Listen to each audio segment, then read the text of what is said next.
Hola a todos, muy buenas tardes. Sean bienvenidos de nueva cuenta a nuestros miércoles de Combatec, hablando con el experto.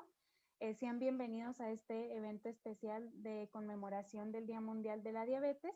Y bueno, antes de presentarles a nuestros conferencistas del día de hoy, vamos a ver las instrucciones del webinar.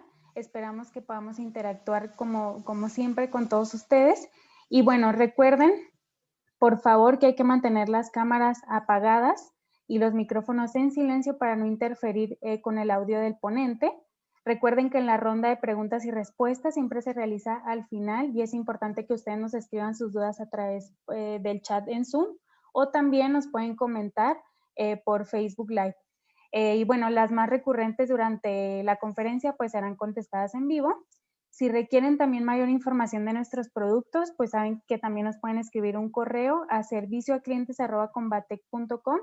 Ahí nos pueden escribir su solicitud, sus datos y en breve nos pondremos en contacto con ustedes. Bueno, vamos a revisar el audio, ¿sí? Es importante para que ustedes puedan escuchar esta charla.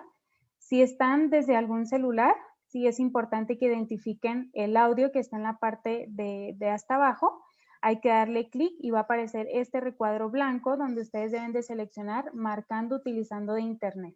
Y ahí automáticamente van a poder escucharnos. Si están desde alguna computadora, recuerden que siempre al iniciar Zoom aparece este recuadro donde ustedes deben de seleccionar entrar al audio por computadora, así que es el recuadro azul. Y ya podrían ustedes escucharnos. Si están dentro ya de Zoom y aún no tienen el audio, es importante que identifiquen la pestaña que está enseguida del micrófono, le den clic y deben de verificar que donde dice speaker esté seleccionado. Y bueno, también los invito a que nos sigan a través de nuestras redes sociales, donde de semana con semana se publican las invitaciones para este tipo de eventos para que ustedes puedan inscribirse y puedan, pues, sobre todo participar de ellos. También un punto importante es la certificación. Ustedes saben que damos el aval de AMSICHAC, pero es muy importante que ustedes sigan los pasos para que se les pueda emitir su certificado. Si están desde Zoom, recuerden que para la inscripción de estos eventos ustedes llenan un formulario donde deben de colocar su nombre completo, debe de estar su correo también. Y bueno, invitarlos a que esta información sea correcta. Les recuerdo también que ustedes ahí pueden añadir que diga doctor, licenciado, enfermero, etcétera. Y también un punto importante para esta certificación es que permanezcan el 80% mínimo del tiempo total de la conferencia.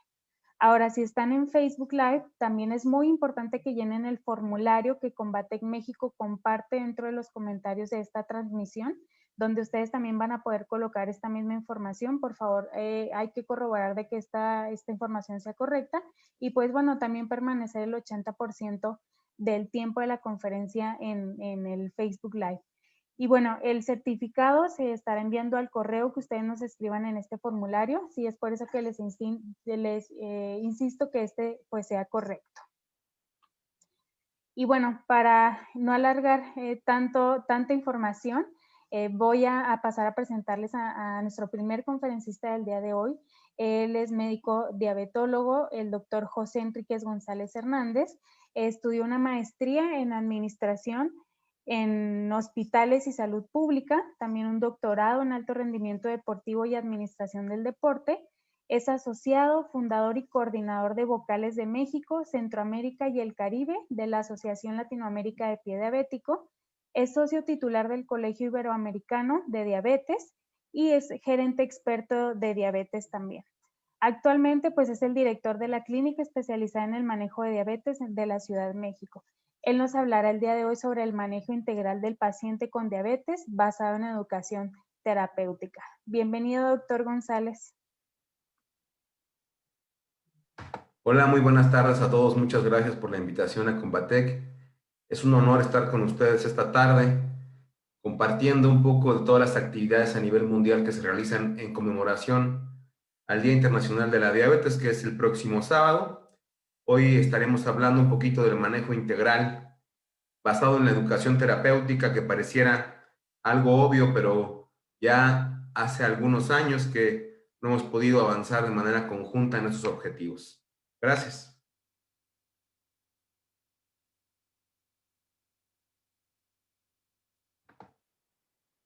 Pues bueno, voy a compartir la presentación. ¿Podemos iniciar? Claro, doctor. Muy bien. Yo Permítanme. le confirmo que se vea la pantalla.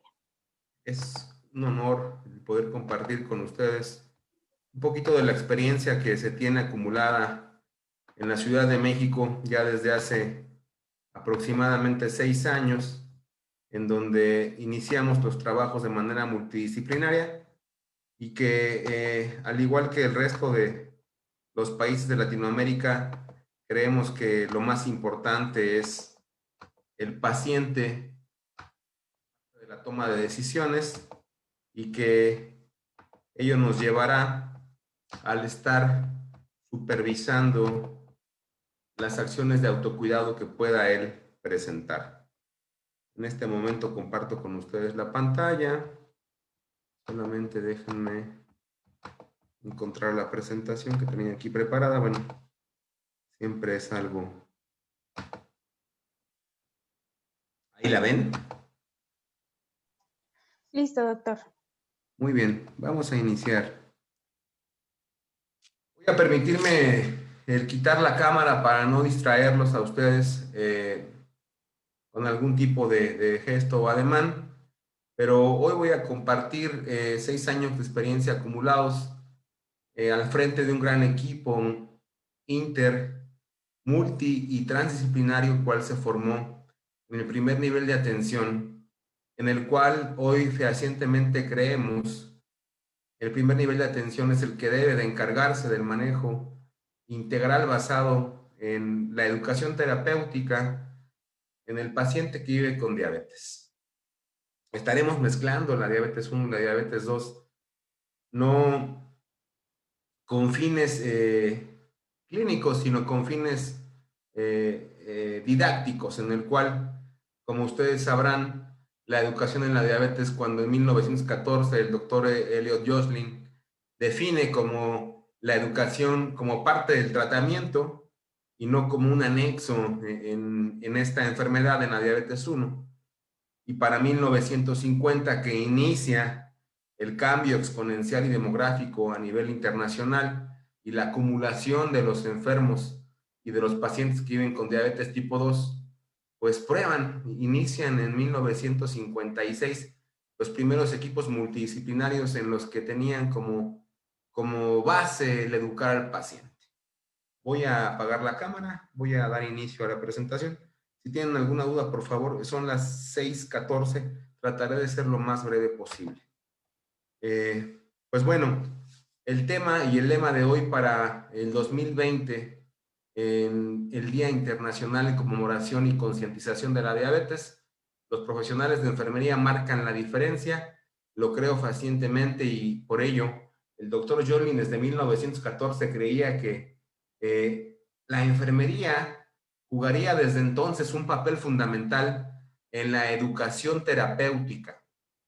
Anteriormente se llamaba en la educación del paciente que con diabetes, porque muchas escuelas creían que esta enfermedad se basaba en supuestos o se basaba en la parte de vamos a ver qué es lo que pasa si educamos al paciente, ¿no?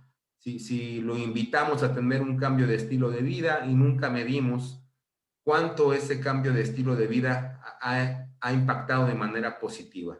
Agradezco también al gobierno de la Ciudad de México que me permite el compartir estos datos, al equipo transdisciplinario para el cual represento y trabajo todos los días, al Colegio Iberoamericano de Diabetes y a la Asociación Latinoamericana de Pie Diabético recién fundada.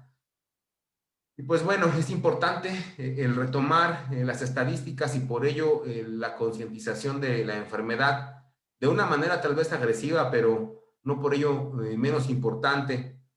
En la actualidad en mi país la tasa de mortalidad es tremenda, la reducción de la esperanza de vida en hombres aproximadamente es entre 8 y 10 años y en mujeres aproximadamente de 9.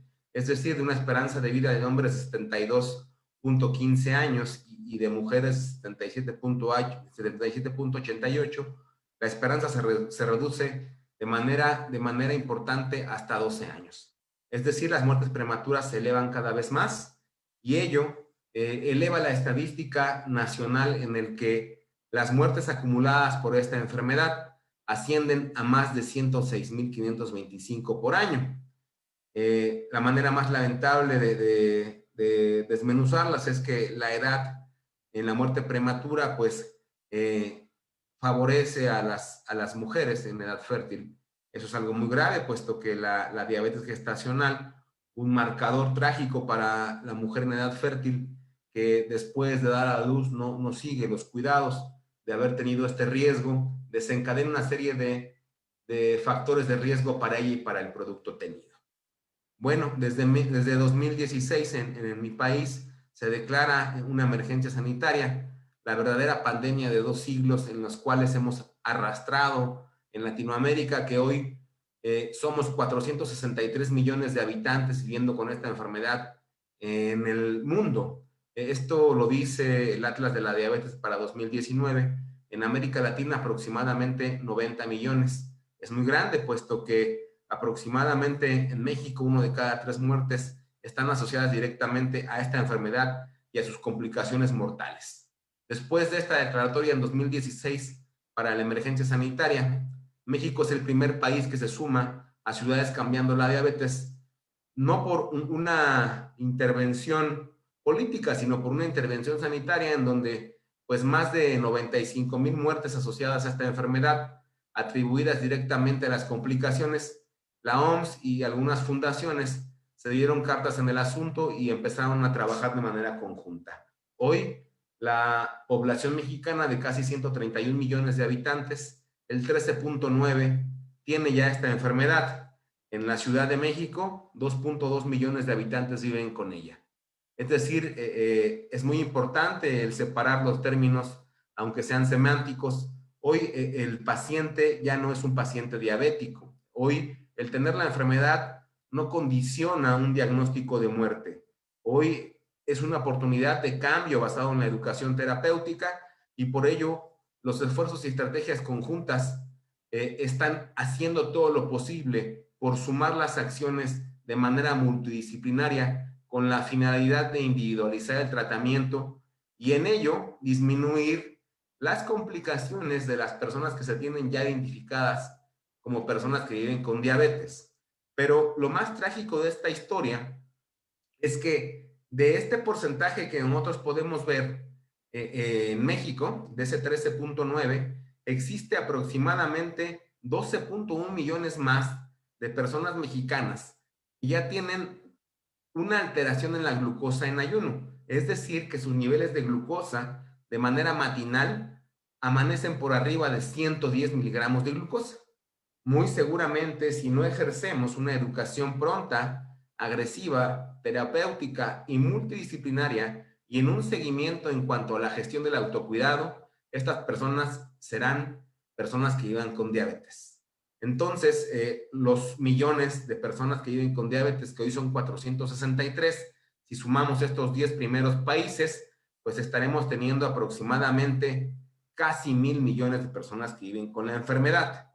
Los niveles de control a nivel mundial no son nada alentadores, puesto que esta enfermedad no tiene, afortunadamente, la discriminación de decir, bueno, tú eres europeo, tú eres asiático, tú eres africano, tú eres latinoamericano, tú eres de Centroamérica, y pues bueno, no sabemos cuál ha sido el desencadenante genético. Se tiene un antecedente del gen del estrecho de Bering, en donde se cree que después de que el ser humano se volvió sedentario y ya no estar haciendo el esfuerzo de conseguir alimento, pues empezó el sedentarismo y la tragedia de esta historia, en donde los niveles de control por arriba del 9% aseguran tener una complicación mortal en los próximos 10 o 15 años de la enfermedad. La educación hasta ahora, de manera científica, ha demostrado que es el único factor modificable y por tanto protector de no tener una complicación secundaria de esta enfermedad. Los determinantes sociales de la enfermedad o los determinantes sociales, culturales, están diversos de acuerdo al país donde vivamos. Pero el principal factor, incluso en los países de desarrollo o subdesarrollo o de bajo ingreso económico, es la educación terapéutica.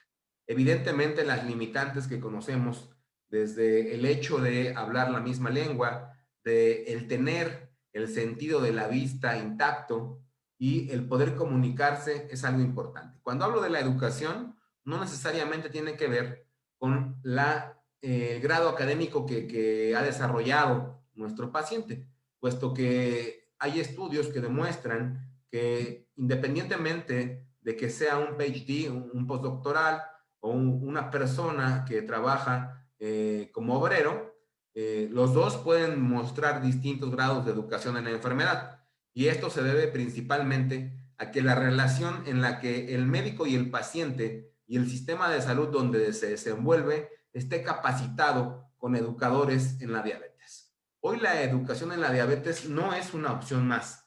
Hoy la educación es el tratamiento en sí. A lo que quiero llegar con este comentario es que no necesariamente el tener a la disposición el mayor número de especialistas o el mayor número de antidiabéticos orales más nuevos o el mayor número de insulinas más nuevas tiene como fin un desenlace no fatal de la enfermedad. Lo único que cambia en esto es la educación y el autocuidado como factor modificable positivo y por lo tanto protector de las complicaciones secundarias a largo plazo y a mediano.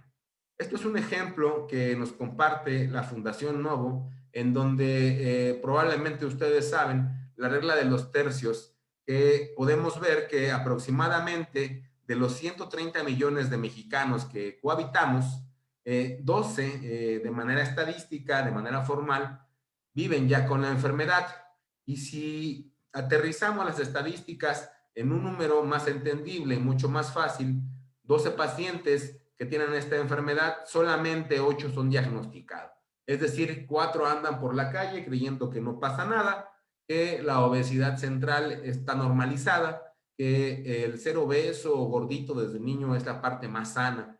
En México tenemos un dicho que más vale gordo que cause risa que flaco que cause lástima, y puesto en esta idiosincrasia del mal entendimiento cultural y la desinformación en cuanto a los riesgos de tener una enfermedad crónico-degenerativa mortal, nos ha llevado a que de estos 12 pacientes que tienen ya la enfermedad, solamente 8 son diagnosticados, 5 tratados, y de estos 5 tratados solamente 1 es controlado. Es decir, sumando del 1 al 12, los otros 11 tendrán un desenlace fatal a lo largo de la enfermedad. De acuerdo a la encuesta nacional de salud en mi país de 2016 y de acuerdo a la institución en la que el paciente tenga la oportunidad de abordar la enfermedad, diagnosticarla, hacerle frente y de vivirla, pues hay muchos cambios. Desgraciadamente las políticas en salud no son nada equitativas,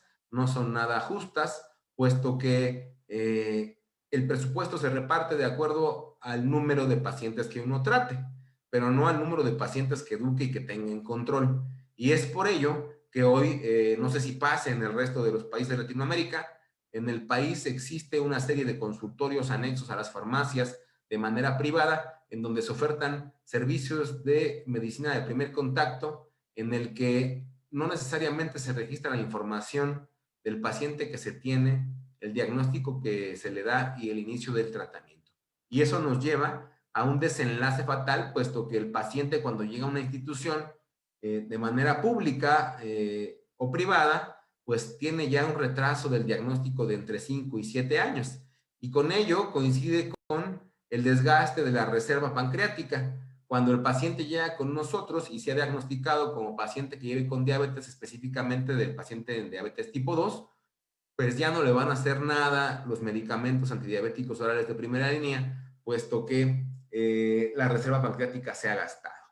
Y por ello, espero que estos datos sean para todos consistentes. El daño en la retina y las amputaciones son las principales complicaciones a mediano plazo hoy en mi país, y el principal motivo de de internamiento en donde el paciente empieza su decaimiento. Y desgraciadamente los pacientes que viven con esta enfermedad solamente entienden que el vivir con diabetes es tener la glucosa alta, pero no saben el origen de ella, ni que la suma de las malas decisiones, la desinformación y el consumo de alimentos multiprocesados han llevado a desarrollar esta enfermedad, sumado a que han tenido una, pues no mala suerte, pero una genética en donde sus padres o sus familiares de primera línea ya han tenido la enfermedad. Y pues bueno, está por demás decir que casi nadie de ellos tiene una medición de colesterol y triglicéridos por año.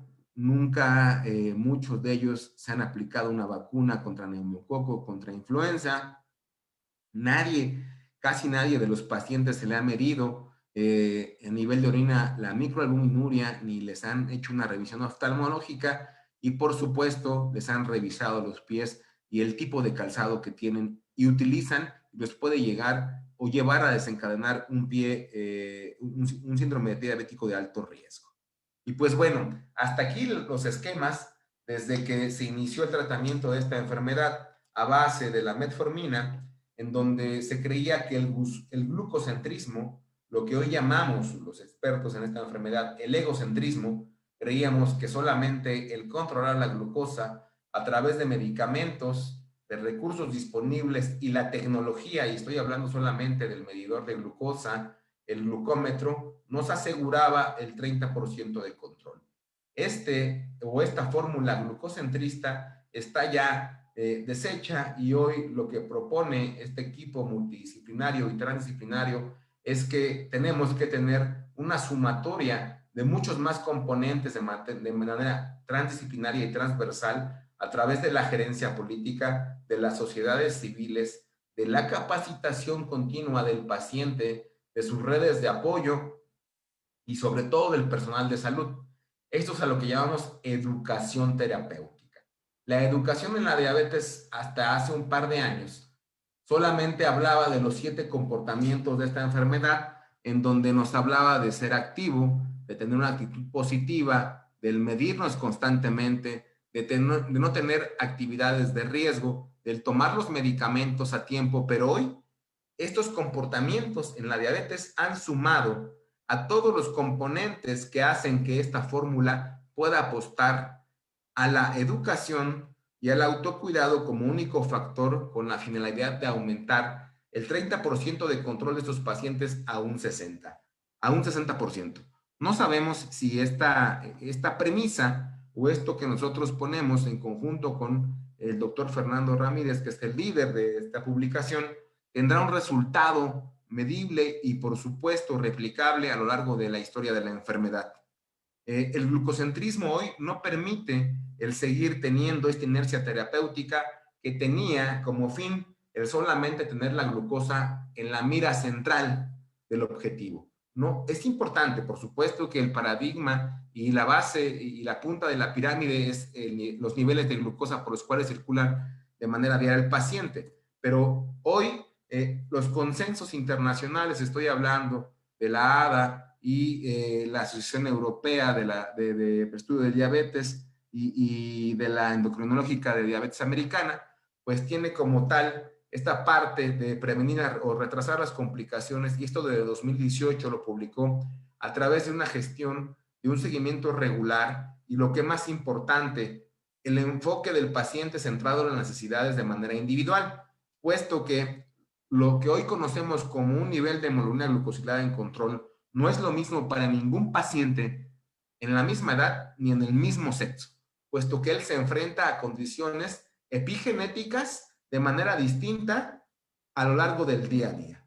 Y pues bueno, hoy las metas del cuidado tienen como objetivo común prevenir las complicaciones, es decir, hacer una prevención secundaria y optimizar la calidad de vida a través de la independencia del individuo, es decir, que se pueda mover, que se pueda vestir, que se pueda valer por él mismo, considerando las características claves del paciente, el estilo de vida actual, las comorbilidades, las características clínicas de la enfermedad. Más adelante veremos cómo desde hace 2 años se proponen ya 5 subgrupos de la diabetes mellitus tipo 2, puesto que no todas las DM2 son iguales. La toma de decisiones de manera conjunta, es decir, decisiones compartidas en pares, grupos de ayuda mutua, que el médico y el personal de salud se convierta en un educador de la diabetes es muy importante.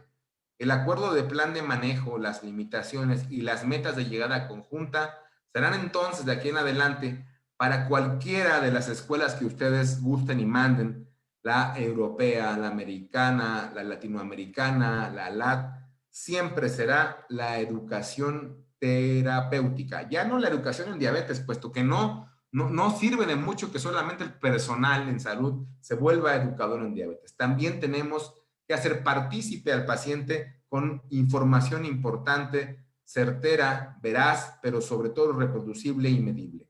Esto es un artículo que me gusta de 2015, en donde el premio Kelly West, en donde dice, ¿por qué estamos perdiendo la guerra alrededor del mundo? Para ese entonces teníamos 435 millones en 2019, hoy para 2020 se han multiplicado 30 millones más. Esta es la verdadera pandemia de 2 siglos, incluso más letal que la que hoy vivimos del coronavirus, en donde aproximadamente el 12% de las muertes en conglomerado mundial se deben a la diabetes mellitus tipo 2. ¿Y por qué hemos fallado? Puesto que cada especialidad se encarga de tratar la complicación secundaria, pero nunca retrasarla.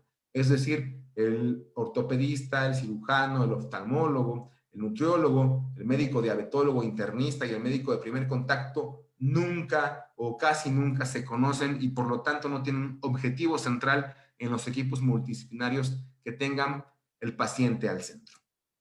Hoy lo que sabemos es que estos equipos tienen que dar las facilidades de este proceso continuo, facilitar el conocimiento, las habilidades y la capacidad necesaria para el autocuidado, pero sobre todo que duren. De nada sirve que la motivación, la educación y esto, detección de patrones de riesgo, se midan solamente cuando el paciente esté pasando por un programa como estos.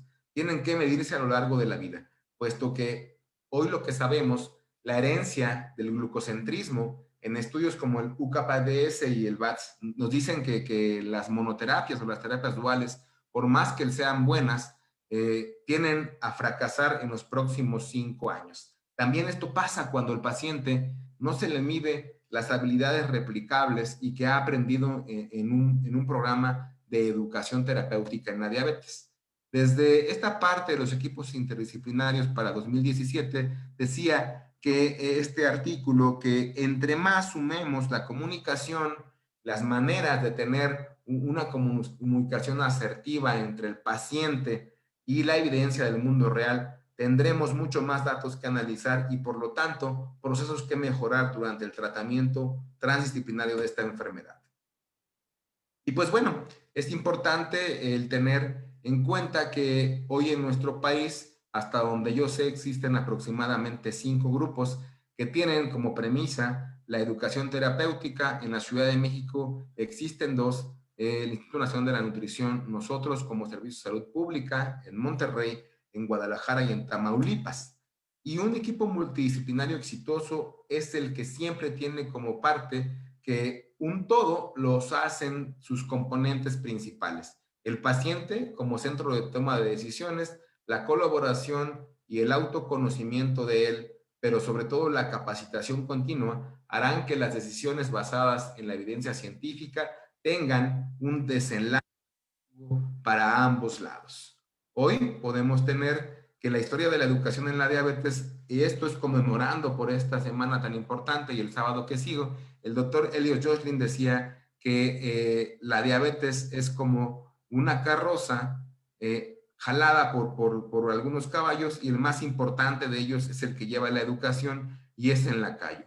Unos hitos en el tratamiento de la diabetes desde 1910 que el doctor Elliot Joslin a través de Charles y del descubrimiento de la insulina, pues ha hecho este enfoque multidisciplinario cada vez sumado, pero muy pocas veces entendido. Hasta el día de hoy tenemos medidores de glucosa continuo en donde existen ya evidencias científicas en donde la diabetes mellitus tipo 2 ya no es igual para el 97% de la población que creíamos, en donde nada más dividíamos diabetes gestacional, diabetes intrainmunitaria y diabetes tipo 1 y diabetes tipo 2.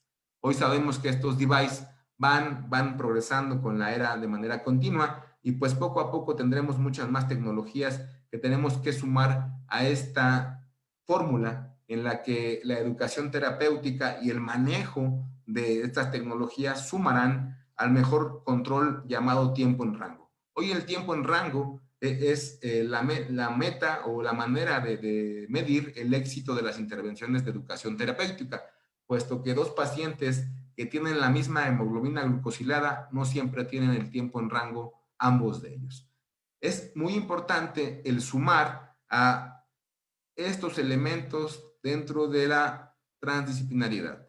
Por ejemplo, hoy el educador en diabetes sumado desde hace 5 años a este componente, suma al igual que tener un podólogo, al igual que tener un odontólogo, un dentista, al igual que tener un nutricionista, al igual que tener a un médico del deporte, a un activador físico, a un trabajador social. Y hoy el lema de este año del Día de Conmemoración de la Diabetes es que el grupo de enfermería seguirá llevando la batuta como educador terapéutico en esta enfermedad. Se han descubierto algunas otras vías más en cuanto el desarrollo de esta enfermedad y pues el octeto ominoso ha caminado a los 11 atroces en donde sigue y seguirá siendo las metas del cuidado, prevenir las complicaciones y optimizar la calidad de vida del paciente.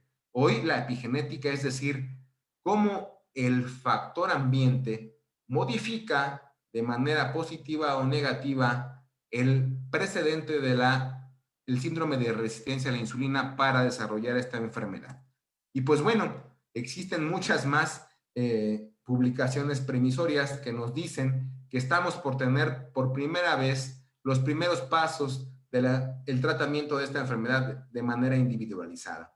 No quiero hacer mucho más controversias en este artículo, que seguramente existen muchas posiciones en donde de manera concreta divide a la diabetes tipo 2 en 5 subgrupos de acuerdo a la edad de aparición, de acuerdo al índice de masa corporal, de acuerdo a las complicaciones por las cuales se acompaña la enfermedad. Y pues bueno, se los dejo para que puedan analizarlo, degustarlo y deleitarlo de manera calmada. Pues bueno, hoy estos son los 11 atroces en donde existe cada uno de las intervenciones terapéuticas farmacológicas, pero yo lo que quiero decirles es que ningún medicamento, ninguno, puede sumar tan grande como la modificación de la educación terapéutica y el autocuidado que podemos enseñar a nuestro paciente. Ninguno, ¿eh? Hoy estamos hablando que tenemos a la disposición nuevos antidiabéticos orales, nuevas insulinas de ultra larga duración, pero ninguna de ellas, aunque las tengamos a la disposición y aprendamos a manejarlas, si el paciente no conoce la enfermedad y no aplica la educación terapéutica basada en los siguientes comportamientos, estará destinado a fracasar en los próximos 3 años, como lo que pasó aquí en el glucocentrismo, en cual después de 3 o 5 años, después de estar teniendo una terapia o una terapia dual, el control no se alcanzaba y por ello los pacientes seguían teniendo complicaciones mortales. En donde yo trabajo, en la Ciudad de México, tenemos todas estas disciplinas incluidas que tienen como único objetivo el favorecer vivir con los niveles de glucosa lo más normales posible. Desde los 0 años hasta los 99, lo más importante es que aquí hemos sumado el papel del educador en diabetes o educador terapéutico, el papel de una chef, tan importante en el desarrollo de tener una dieta que pueda hacerse de manera real de acuerdo al porcentaje económico que uno tenga. Y por supuesto que se tienen ya algunas publicaciones a nivel internacional en donde podemos hablar cómo se han mejorado hasta lo que hoy se mide la hemoglobina glucosilada después de pasar por 6 meses en esta clínica con un grupo como el de nosotros, en el que la media de ingreso era de 10.7 y al final, después de 6 meses, era de 8.18. Solamente el disminuir el 0.3% de glucosilada disminuye también los riesgos de morir de alguna complicación normal. Ahora imagínense el disminuir casi el 2.3% de esta hemoglobina glucosilada. Por supuesto que no paramos ahí, puesto que el concepto de multidimensionalidad de la salud nos tenía que seguir teniendo ese paradigma de la investigación, y puesto que hoy podemos tener unos resultados que estamos por publicar, este es solamente el agradecer a todos y a cada uno de ellos, de los componentes de la transdisciplinaridad de nuestro grupo de trabajadores y de especialistas que estamos en el primer nivel de atención. La prevención secundaria, entonces, es lo que hacemos basados en las necesidades del paciente que vive con diabetes para retrasar la aparición o el diagnóstico específico de alguna de las complicaciones mortales, para retardar la progresión y aumentar la calidad de vida de ellos, de los pacientes que viven con diabetes, basados en el primer nivel de atención. Esto es un panorama de lo que pasa por esta clínica, de 3 a 8 consultas de acuerdo a las prioridades, siempre la enfermería acompañando a cada una de estas acciones, el educador en la diabetes, tenemos ortopedista, medicina del deporte, una cámara hiperbárica, un activador físico, talleres de manera grupal para que el paciente aprenda a vivir con la enfermedad, las redes sociales de apoyo, sus familiares, sus amigos y, por supuesto, el aprendizaje en pares que llamamos grupos de ayuda mutua. Esto es el impacto en un programa multidisciplinario en donde estos pacientes que viven con la enfermedad tienen un promedio de años de evolución de entre 13 y 14 años de estar viviendo con esta enfermedad, y el promedio nos llega de 10.19, y después de el pasar por un programa como estos, llegan hasta 7.11 de manera final, después de haber ingresado con un tiempo de, perdón, con una media de glucosilada de 10.19. Y pues bueno, hasta ahí no llegamos, puesto que empezamos a medir la cantidad de unidades de insulina que se tenían para ellos y mejoraron. Empezamos a medir la cantidad de conocimientos que se tenía a la llegada del paciente al vivir con diabetes a través de este DKQ24, que analizaba y medía los conocimientos del paciente que vive con diabetes, y pues aumentó al final de esta intervención. Por lo tanto, el paciente se monitoreaba más, empezamos a manejar mejor las insulinas, y por ello hoy podemos hablar de un mejor manejo de hiperglucemiantes orales y de un mejor manejo de la cantidad de unidades de insulina, y por lo tanto de un mayor tiempo en rango. Hoy estamos viviendo ya el tiempo en rango en el cual vive nuestro paciente que vive con diabetes, y esto no es más que un resumen de cómo este grupo de ayuda mutua, que está dirigido por los médicos generales de la clínica, por los trabajadores sociales, la enfermería y por las enfermeras, ha tenido una acreditación de excelencia cada uno de estos años. Hoy, evidentemente, por la pandemia no hemos podido juntarnos, pero el cuidado integral siempre sumará que la participación de otros miembros del equipo de salud tengan los mismos objetivos, puedan compartir la misma información, pero transmitan habilidades diferentes en cada una de sus especialidades.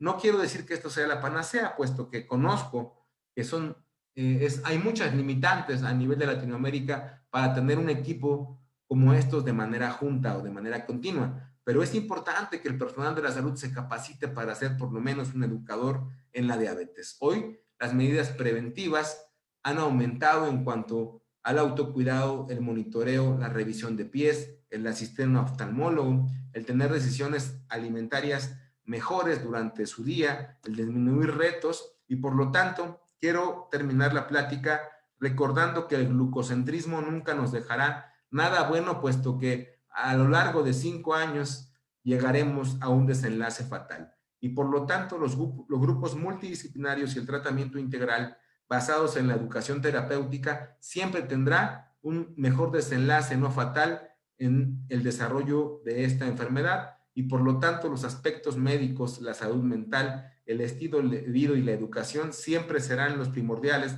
para que el paciente pueda vivir con esta enfermedad y no morir de una complicación secundaria de manera mortal. Hoy, los esquemas de tratamiento en mi país han aumentado para el grupo de los antidiabéticos orales de tercera generación y las insulinas de nueva generación, puesto que no estábamos capacitados y la inercia clínica era mayor. 5 áreas claves para este desenlace: diagnóstico oportuno, tratamiento adecuado y suficiente, educación del profesional de la salud, educación del paciente, y el manejo integral de esta enfermedad siempre tendrá sumado de manera positiva solamente el 1% de disminución de anemia glucosilada. Disminuirá el porcentaje de tener amputaciones por prediabético, ceguera, insuficiencia renal, un internamiento y un evento vascular o cardiovascular agudo que pueda tener un internamiento mortal. Y por lo tanto, tendrá un ahorro en cuanto al gasto en salud. Esto quiere decir que los algoritmos de titulación y las poblaciones específicas tendrán un modelo innovador e individualizado de tratamiento. Cierro mi plática con esta gráfico de la red de grupos de primer contacto de pacientes con diabetes europeo que radica en España, que me parece un resumen grande de la ADA y de la ACE 2020 y que los invito a que lo consulten, está en español, al cual pertenecemos nosotros como grupo colaborador, y con ello cierro esta plática. Es un gusto y un placer haber estado con ustedes desde la Ciudad de México, transmitiéndoles un poquito de lo que hacemos en nuestro país, en la Ciudad de México, de manera gratuita, en el nivel público, en el primer nivel de atención, con el paciente que llegue con diabetes mellitus tipo 1 y tipo 2. Muchas gracias.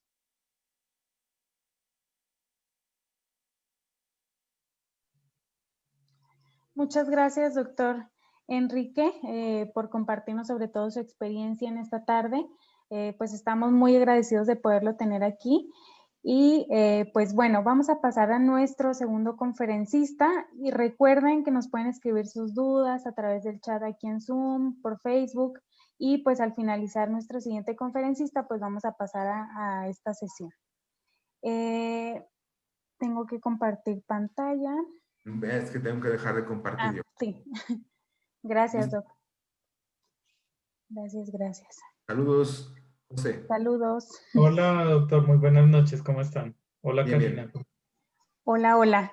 Bueno, les voy a presentar al maestro José Eduardo Ortiz, desde Colombia, licenciado en Enfermería por la UTCA Colombia, especialista en epidemiología por la Universidad Juan N. Corpas Colombia. Es maestro en enfermería con profundización en terapia enterostomal, heridas e incontinencia por la Universidad Nacional de Colombia. Actualmente es asesor de educación clínico para Combate Colombia y apoyo también en Perú. El maestro José nos va a hablar sobre los puntos claves en el cuidado y prevención del pie diabético. Bienvenido, José. Gracias, Karina. Muchas gracias, doctor, por su excelente presentación. Tiene puntos muy claves que también nos apoyan en el manejo de nuestros pacientes. Bueno, ya estoy compartiendo mi pantalla. Perdón. Estoy saltándome, pero ya. Bueno, entonces vamos a hablar de los puntos claves en el cuidado y prevención del pie diabético. Bueno, muchas gracias pues a Combatec México por la invitación. Y cuando el paciente tiene diabetes es muy importante tener unos puntos claves cuando hacemos el cuidado y la prevención del pie del diabético. Vamos a desarrollar los siguientes objetivos. Vamos a identificar la importancia del cuidado integral del paciente diabético y vamos a documentar algunas experiencias exitosas de cuidado integral en la prevención de personas con diabetes que presentan una lesión.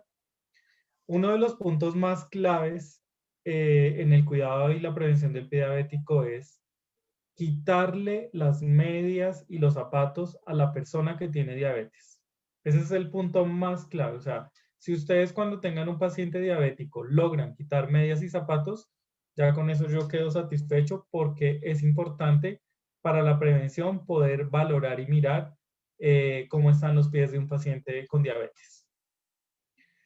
En los puntos claves también es importante, traigo acá a colación, este es el algoritmo de evaluación del paciente en prevención. Esto es sacado de las guías Colpedis de Colombia que salieron en el 2019. Entonces aquí nos dice que ingresa el paciente, que miramos la edad, miramos el tiempo de diabetes, miramos el control metabólico y determinamos el aspecto neurológico, que es donde más nos vamos a centrar hoy, el aspecto vascular, el ortopédico y el infeccioso. En el que nos vamos a centrar el día de hoy, que es el aspecto neurológico, es importante mirar los síntomas y los signos. Otro de los puntos claves, como nos dice Andrew Walton, que dice que por un solo error cometido por no saber, se presentan 10 errores por no mirar. Si no sacamos las medias y los zapatos de nuestros pacientes con diabetes, pueden terminar en amputación y no supimos que pudimos cometer un error, y no solo con ese paciente, sino con todos los pacientes a los cuales no le quitamos los zapatos y las medias.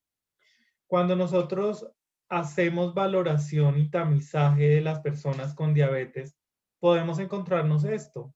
Ellos no tienen el mismo contexto que tenemos nosotros para poder identificar que estas son lesiones importantes y que podrían tener ellos una alteración o una complicación. Ellos aprenden a vivir, a convivir con esto y lo ven pues como algo normal. Yo he visto personas con diabetes y que tienen lesiones de pie diabético con sus uñas bien arregladas, pintadas, pero lo más importante es que ellos identifiquen que aquí algo está pasando, algo no está bien, algo está pasando. Dentro de los pilares tratamientos en el cuidado integral es importante clasificar cómo está ese pie, mirar ese control metabólico. Y estaba viendo que también tenemos presencia del personal de nutrición, y es muy importante lo que nos decía el doctor. Tenemos que trabajar en equipo. El manejo intralesional, si ya tenemos una alteración, y el alivio de la descarga también juega un papel muy importante. Y acá en el cuidado integral, ¿hacemos prevención o hacemos tratamiento? En este momento, si tamizáramos 50 pacientes, tendríamos que hacer prevención y tratamiento, porque cuando hacemos ese cuidado integral, vamos a identificar, por ejemplo, en una de estas jornadas, donde llegan los diabéticos, porque les van a hacer control de sus hemoglobinas glicosiladas o son citados mensualmente. Si nosotros abordáramos a estas personas con diabetes y hiciéramos y les quitáramos el calzado y las medias, hiciéramos un tamizaje, podríamos encontrar diferentes tipos de riesgo. Y cuando hacemos ese tamizaje de pie diabético, es importante tener unos puntos específicos. Más adelante les voy a mostrar a través de un video los puntos que se deben valorar, que son aproximadamente en la parte neurológica, son como unos 5 puntos, y vamos a determinar, según la clasificación de riesgo ADA o del consenso mundial de pie diabético, si la persona con diabetes tiene un pie en riesgo bajo, riesgo moderado, alto o máximo. ¿De qué depende? Depende de la puntuación que yo tenga luego de tamizar, y acá también me dan un seguimiento sugerido. Entonces, si tengo un paciente con pie diabético de bajo riesgo, lo voy a ver una vez al año.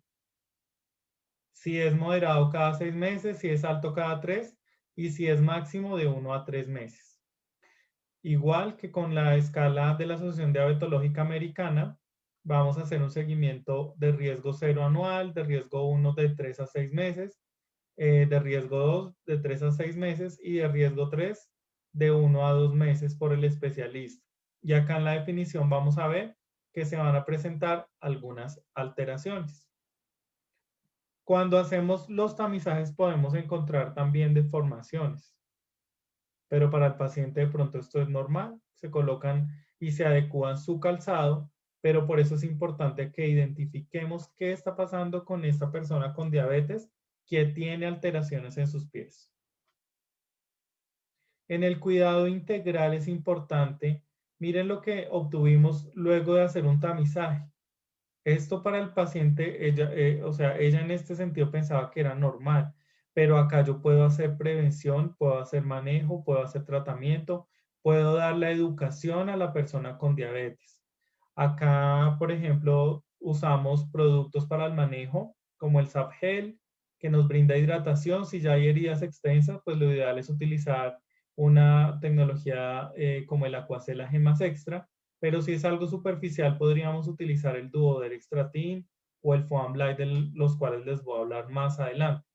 En el cuidado integral es importante utilizar esta escala de humedad que me dice en qué momento o en qué fase yo voy a utilizar determinado producto, si el paciente presenta una herida o si yo voy a hacer solamente la hidratación o la prevención. Y cuando tenemos o el paciente ya tiene la neuropatía autonómica periférica, ¿qué es lo primero que debo hacer? Valorar el pie, mirar cómo está este pie, si está normal, si no está normal, si tiene alteraciones, si no tiene alteraciones. Y en los objetivos es importante prevenir, tratar y evitar complicaciones. El 43% aproximadamente desarrollan una neuropatía autonómica periférica. ¿Y esto qué quiere decir? Se atrofian las glándulas sudoríparas, esto disminuye la respuesta sudoromotora, disminuye la turgencia de la piel se deshidrata cuando el estrato córneo es incapaz de retener el agua y pierde más rápido la humedad y esto hace que se aumente la temperatura. Como consecuencia, entonces ustedes en esta imagen están viendo pies que tienen descamación, fisuras, agrietamientos, y ese adelgazamiento de la piel entonces hace la formación de la hiperkeratosis, de la acerosis, agrietamientos, descamaciones y fisuras, y este paso después de que yo tengo esa alteración puede llevar al pie a tener ulceración, pérdida del manto ácido de la piel, necrosis, infección o pie de Charcot o algún tipo, puede terminar en una amputación. Entonces, por eso es importante utilizar productos que me ayuden también en la prevención. En el cuidado integral es muy importante la hidratación, reparar ese tejido que está lesionado y restaurar la función de barrera a través de la hidratación. Y vuelvo y les digo, en el cuidado integral, ¿qué será mejor? ¿La prevención o el tratamiento? Entonces aquí estoy haciendo dos cosas. Estoy tratando, pero también estoy previniendo que esto evolucione en una úlcera mucho más grande. En la valoración neurológica les voy a dar unos tips muy importantes y es que debemos valorar la sensibilidad superficial, la protectora, la sensibilidad profunda consciente y la sensibilidad profunda inconsciente. En la superficial, entonces vamos a mirar la sensibilidad térmica. Entonces, podemos utilizar este dispositivo que me ayuda a que el paciente identifique calor o frío. Este se llama Thermopen. Y también podemos utilizar, si no lo tuviéramos, tubos de ensayo. Y los tubos de ensayo los vamos a utilizar en los laterales, en el centro, preguntándole al paciente si siente calor o si siente frío. Ya lo vamos a ver en un video de simulación. También en la sensibilidad táctil es importante utilizar un pincel o un escobillón que me ayude a identificar si el paciente siente o no siente. Y yo arranco de abajo hacia arriba hasta donde él me diga que sí siente. También es importante la sensibilidad algésica. Esta la hacemos con la rueda dentada. En la exploración neurológica básica es importante la sensibilidad protectora con la presión. ¿Cómo lo hacemos? Lo hacemos con el monofilamento de Sainz-West de 10 gramos. Estas son las zonas de valoración que vamos a utilizar y acá también eso lo vamos a ver a profundidad en el video. Vamos a tocar 10 puntos y no se debe aplicar en zonas con hiperkeratosis o callosidades. Esta prueba tiene una sensibilidad del 95 al 100% con una especificidad del 80% en la detección de pacientes con neuropatía sensitiva. Pero, José, es que no tengo el monofilamento de Sainz-West. Pueden utilizar el Ipswich Touch Test, que son toques con mi dedo enguantado en los pies, grueso artejo, tercero, quinto, en el otro pie también, y ahí vamos a mirar si hay algún tipo de alteración. Tiene una sensibilidad del 78 con una especificidad del 94%. Entonces es muy bueno. En la sensibilidad profunda consciente vibratoria, vamos a utilizar la prueba de vibración con el diapasón de 128 Hz, que tiene una sensibilidad del 80 y una especificidad del 60%. Y también es importante, dentro de uno de los tips que les voy a dar, mirar los reflejos. ¿Cuáles? El reflejo rotuliano y el reflejo aquiliano. Cuando tenemos la enfermedad arterial periférica, entonces un paciente puede tener varias condiciones como la hiperlipidemia, la vasculopatía aproximadamente del 15 al 20%, tabaquismo, enfermedad vascular periférica que pueden llevar a que el paciente presente una isquemia. Entonces, voy a volver a compartir la pantalla, no estoy seguro si la compartí con audio, para aquí en esta diapositiva vamos a ver el video. Se fue la pantalla, José. Ya volvió. Entonces ya compartí el audio, entonces vamos a ver un video de simulación. Ella es una compañera, la persona que está ahí es una compañera mía que me permitió en esta pandemia realizarle el tamizaje de pie diabético. Entonces vamos a ver el video a continuación.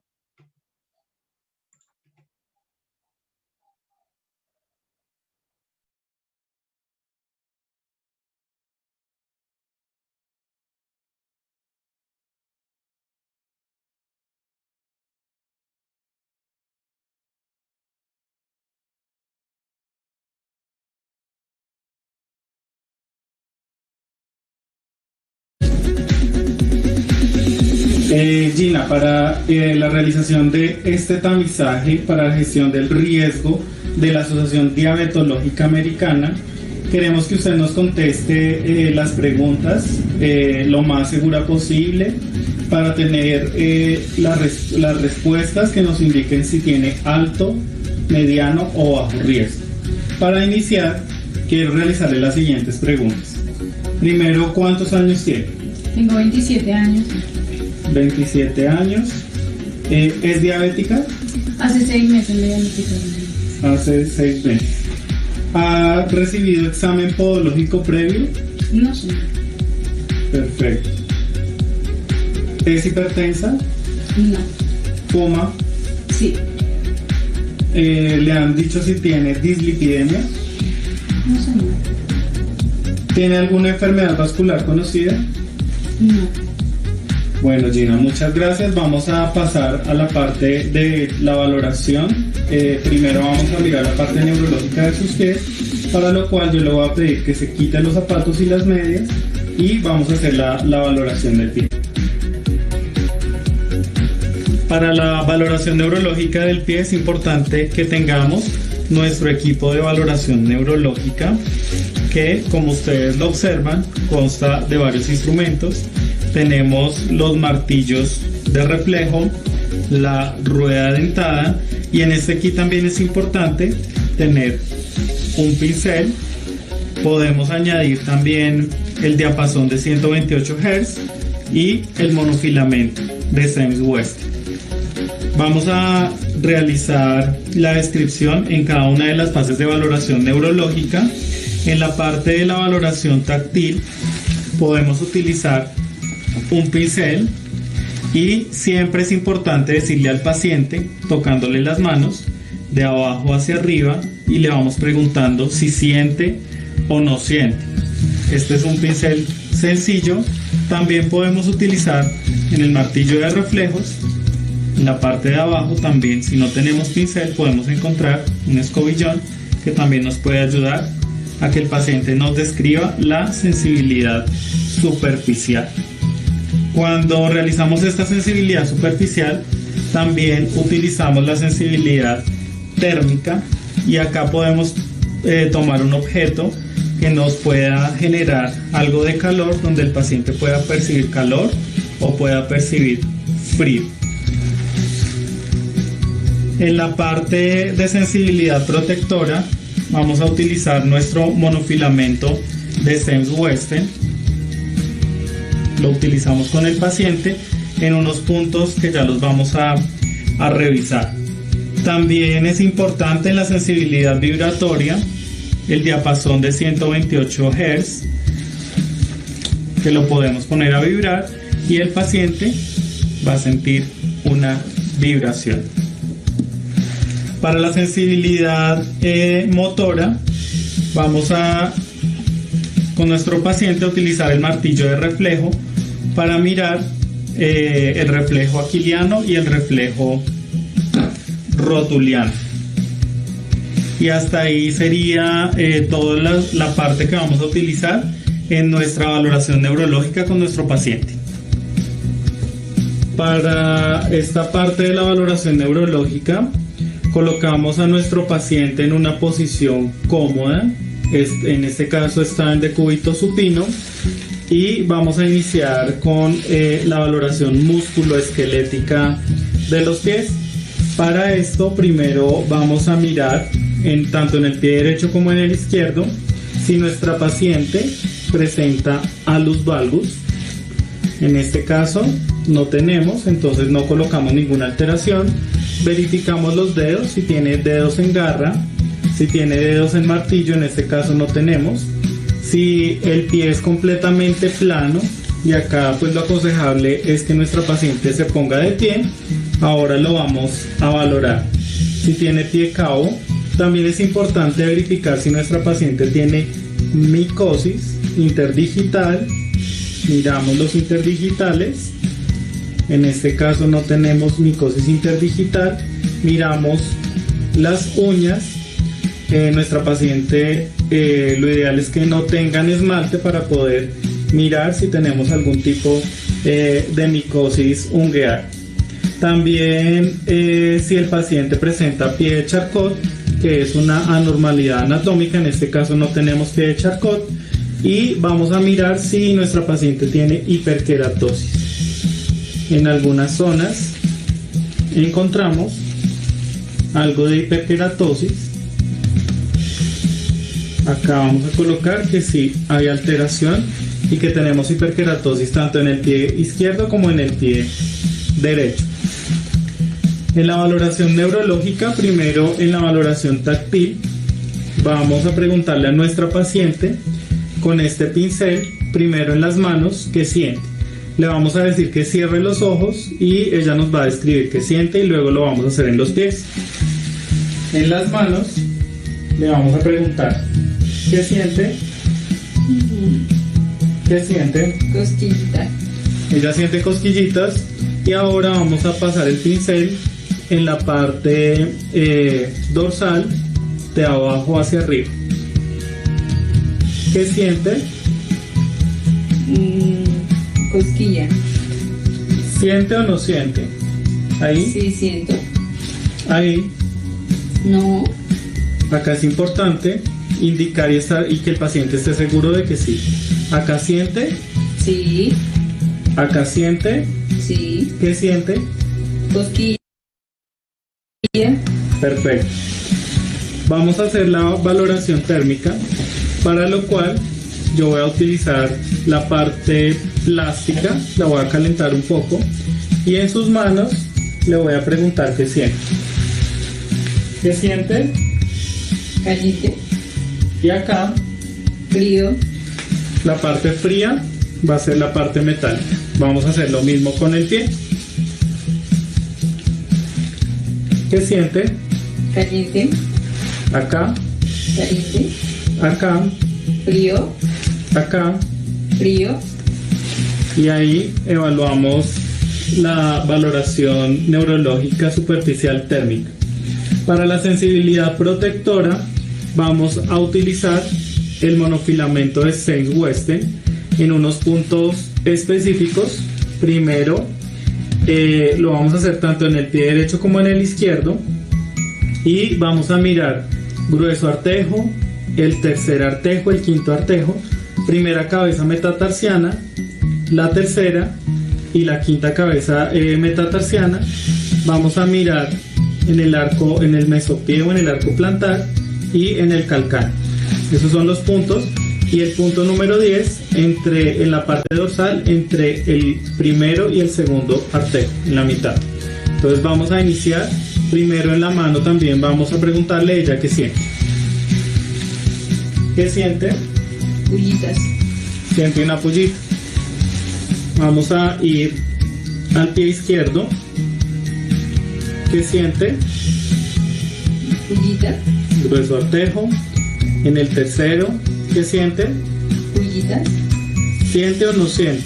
No siento. ¿Siente o no siente? No siento. No siente, ya tenemos una alteración. ¿Siente o no siente? Sí siento. Primera cabeza metatarsal. La tercera, ¿siente o no siente? Sí siento. ¿Siente o no siente? No siento. No sintió nada. ¿Siente o no siente? No. ¿Siente o no siente? No siento. No siente. Vamos a mirar en la parte medial del pie. ¿Siente o no siente? Sí siento. Y acá, ¿siente o no siente? Sí. Y acá, calcáneo, ¿siente o no siente? No. No siente. Y entre primero y segundo, ¿siente o no siente? Sí. Perfecto. Vamos con el otro pie. Grueso artejo, ¿siente o no siente? Sí siento. Tercera, ¿siente o no siente? Sí siento. Quinto, ¿siente? Sí señor. Primera cabeza metatarsiana, ¿siente o no siente? Sí siento. En la tercera, ¿siente o no siente? Sí siento. Quinta, ¿siente o no siente? Sí siento. Eso pie. ¿Siente o no siente? Sí. ¿Siente o no siente? Sí siento. Calcáneo, ¿siente o no siente? No siento. Y entre primero y segundo, ¿siente o no siente? Sí siento. Entonces aquí encontramos alteración del pie derecho y del pie izquierdo. Cuando dos o más puntos son donde ella no siente, es positivo el examen y vamos a marcar la alteración. Ahora vamos a utilizar el diapasón de 128 Hz, que es este. Lo vamos a poner a vibrar, pero lo vamos a tomar desde la base. Lo ponemos a vibrar y lo vamos primero a colocar sobre las manos.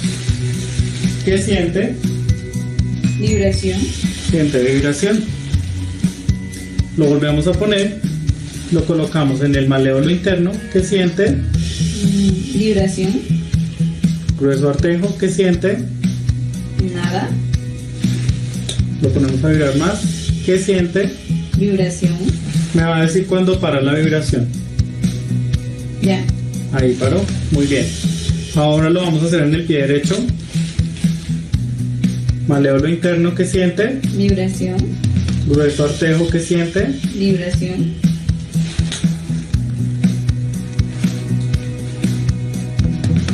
¿Qué siente? Vibración. Me dice cuándo para. Ya. Perfecto. Acá no tenemos ninguna alteración ni en el pie derecho ni en el pie izquierdo. Ahora vamos a hacer la valoración del reflejo aquiliano y rotuliano. Para valorar la sensibilidad motora, vamos a mirar cómo el paciente está de reflejos. Primero vamos a valorar el reflejo aquiliano con nuestro martillo de reflejos. Y ahí podemos observar que los reflejos están positivos. Para tomar el reflejo rotuliano utilizamos nuestro martillo. Colocamos a nuestra paciente sentada en una posición cómoda donde las piernas estén al aire y ella las tenga completamente relajadas. Ubicamos debajo de la rodilla y hacemos un corte suave. Ahí podemos ver que el reflejo está positivo. Lo miramos en el izquierdo y también está positivo. Para medir la sensibilidad profunda vamos a utilizar la rueda dentada. Para utilizar esta rueda dentada, entonces vamos a utilizarla en el dorso del pie, de abajo hacia arriba, en la parte distal a la proximal, y la paciente nos va a decir si siente o no siente. ¿Qué siente? Sí, siento. ¿Qué siente? Pullitas. Y acá, ¿siente? Sí. Muy bien. Entonces aquí en este caso es negativa la prueba. Ahora vamos a realizar o revisar los signos de neuropatía autonómica. Vamos a mirar en el pie izquierdo o en el pie derecho si hay piel seca. Miramos, tocamos. Hay un poco de resequedad en ambos pies. Si hay algún agrietamiento o fisura, acá tenemos un agrietamiento. lo marcamos como alterado, o si hay algún tipo de descamación, pero no tenemos ningún tipo de descamación.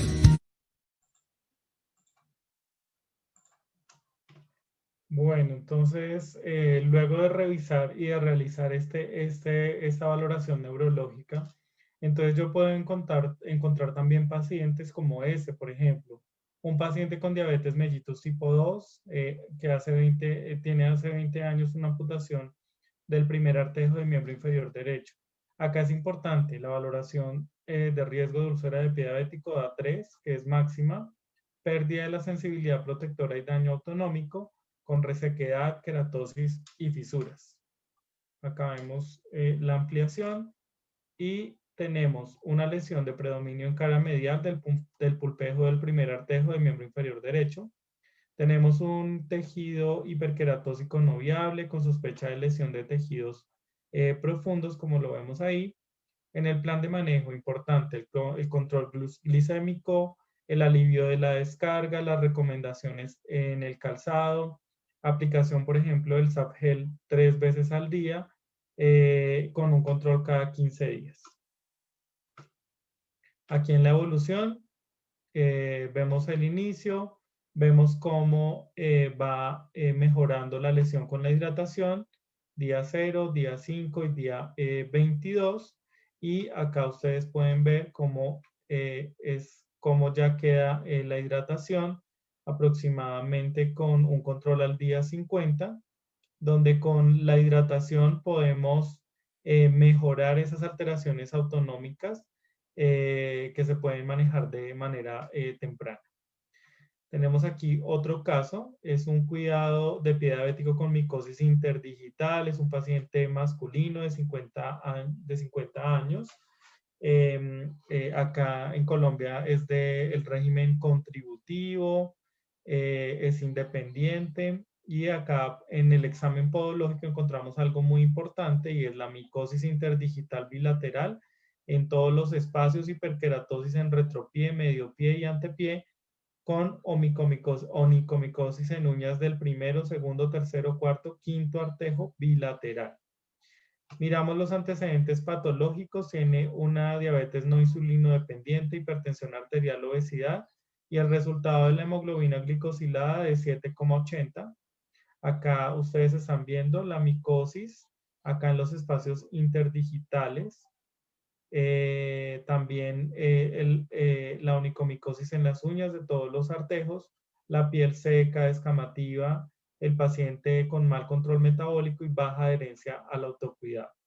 Aquí es importante la educación, hacer un plan de hidratación y también hacer un control de hongos. Aquí en el control de hongos utilizamos el Aquacel Gemas Mecha para colocarlo entre los espacios interdigitales y hacer un control de los hongos, incluyendo también el uso del Sapgel. Aquí en este control también es importante hacer la higienización del calzado. Acá lo hicimos con agua y ácido acético, que es el mismo vinagre. ¿Y cómo hicimos la dilución? Diluimos en 1 litro de agua 100 centímetros de ácido acético y limpiamos los zapatos, si son de cuero, por dentro una vez cada 15 días.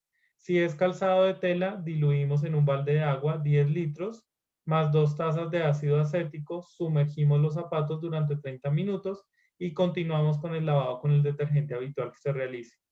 Hacemos cambio diario de zapatos, esto es importante, y se hace pues la remisión a dermatología.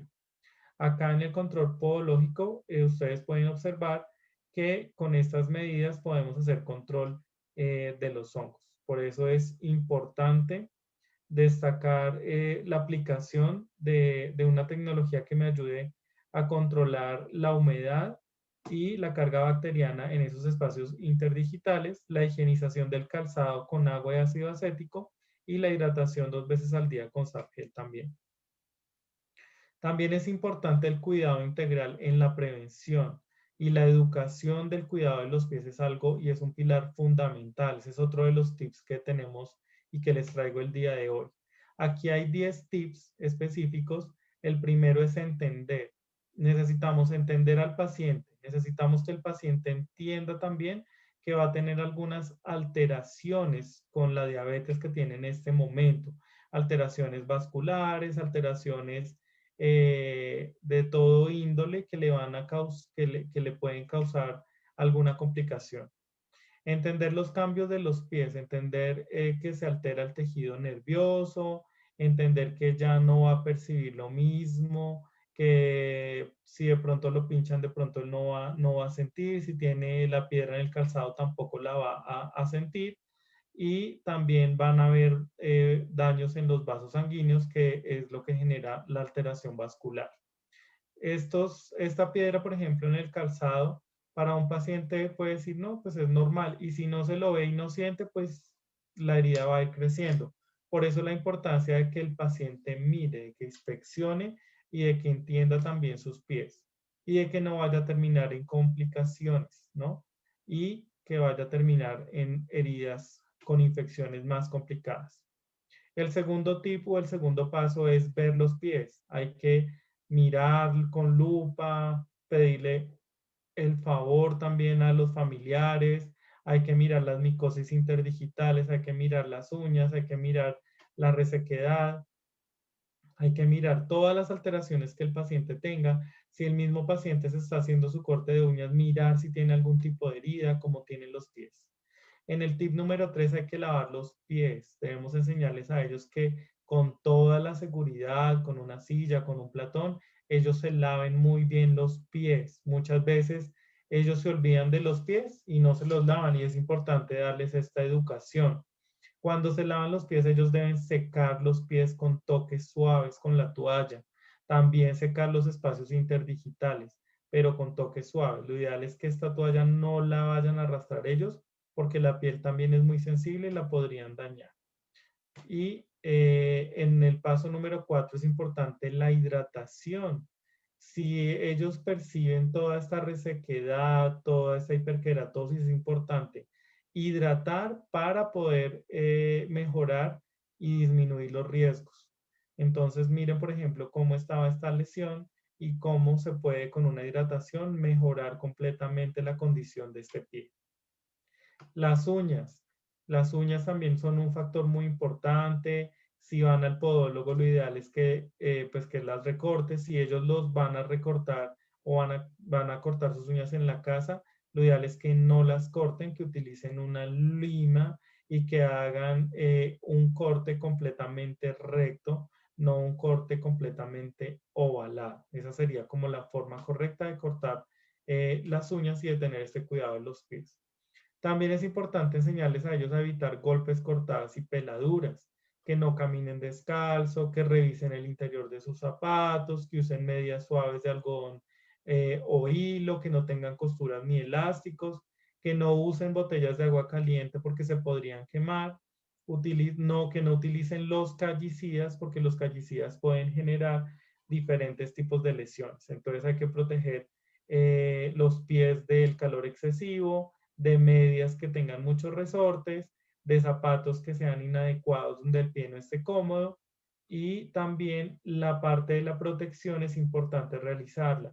Si él tiene roce con el calzado, si tiene pronto alguna alteración, podemos utilizar este producto que es Duoder Extratin para el cuidado de los pies también, o si tienen disponible, colocarle Foam Light también porque brinda un acolchonamiento. Lo vamos a colocar para disminuir la presión y disminuir la carga. Este es el efecto de los callicidas, y en esto puede tener consecuencias muy graves para estas personas. En el punto número 7 hay también que elegir muy bien el calzado. Lo ideal es que un paciente diabético, si es mujer, bueno, lo ideal es que no utilice tacones tan altos, que no alteren la biomecánica del pie. Entonces, ¿qué tips les podemos recomendar?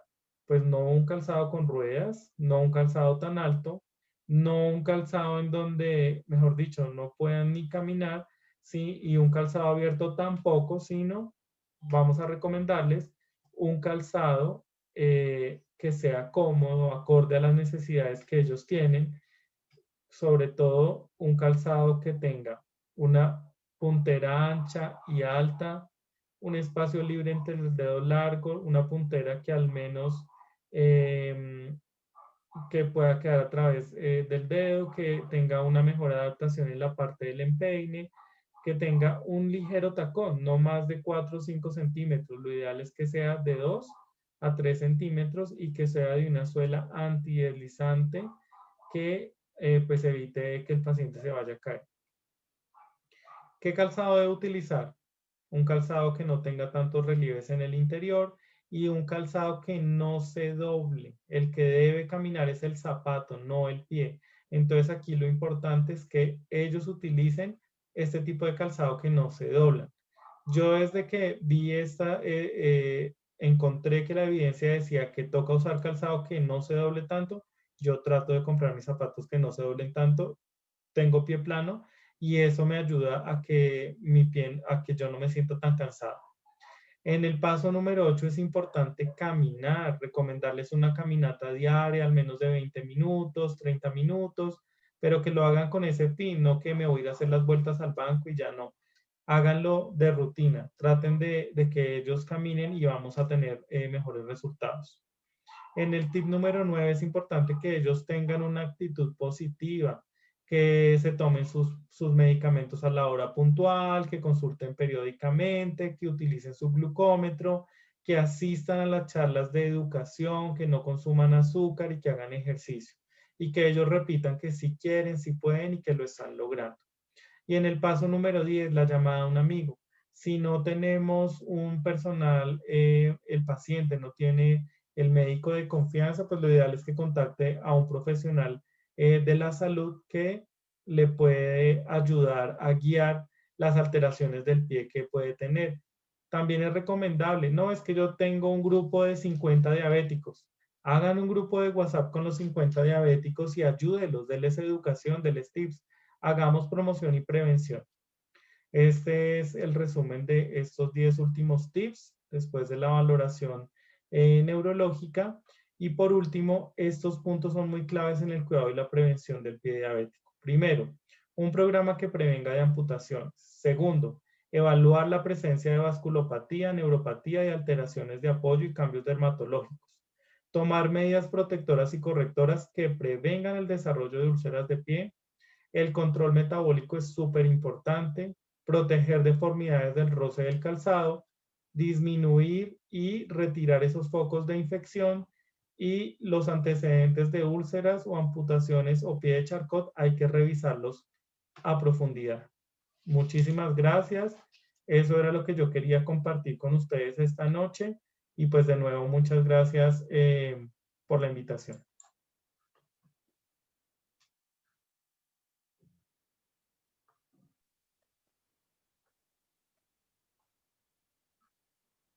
Muchas gracias, José y doctor José Enrique. Excelente ponencia. La gente pues está muy contenta con este tema, el cual pues les puede ayudar a los profesionales a dar un mejor, hacer mejores las intervenciones en cuanto al cuidado. Entonces, también tenemos muchas preguntas. Hay personas conectadas de diferentes partes. Tenemos de acá de México, veo de Tapachula, de Puebla, de Monterrey, de Tijuana, de Tuxtla. Bueno, hay de diferentes partes de aquí de México. También tenemos fuera del país, hay de Dominicana, de Costa Rica, Panamá. Hay gente de Perú, vi por acá de Uruguay. Bueno, hay de todas las partes. Y pues vamos a empezar con la sesión de preguntas. Cari, no sé si ya tenemos las preguntas. Sí, Cris, sí, aquí tenemos algunas preguntas, tenemos varias para el doctor. Vamos aquí a pasar.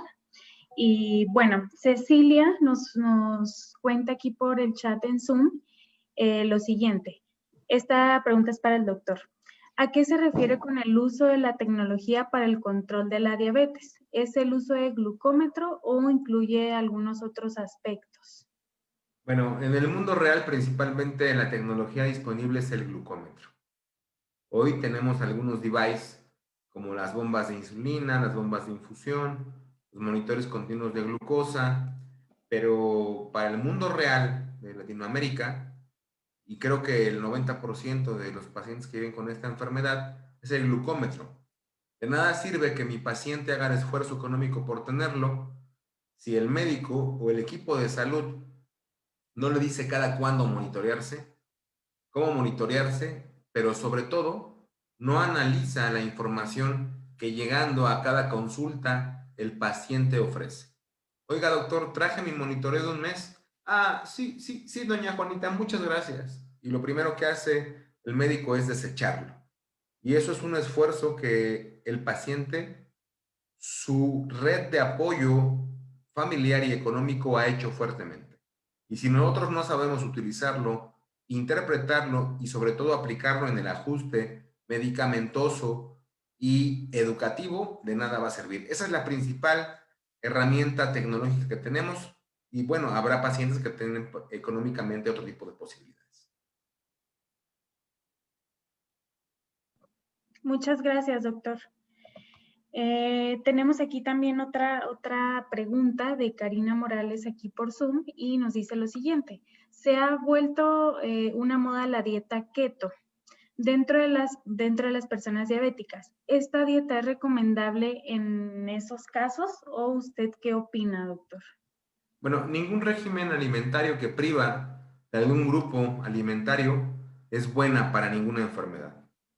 Las dietas keto tienen como característica el aumentar el consumo de proteínas, los ayunos intermitentes, pero recordemos que nuestro paciente que vive con diabetes se comporta metabólicamente diferente al resto de los que son sanos. Gracias, doctor.